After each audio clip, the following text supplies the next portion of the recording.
completely lost.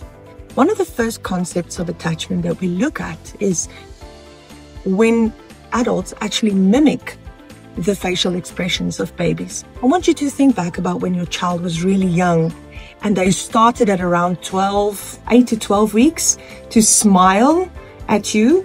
And what do we usually do with babies? We smile at them and we make noises and sounds.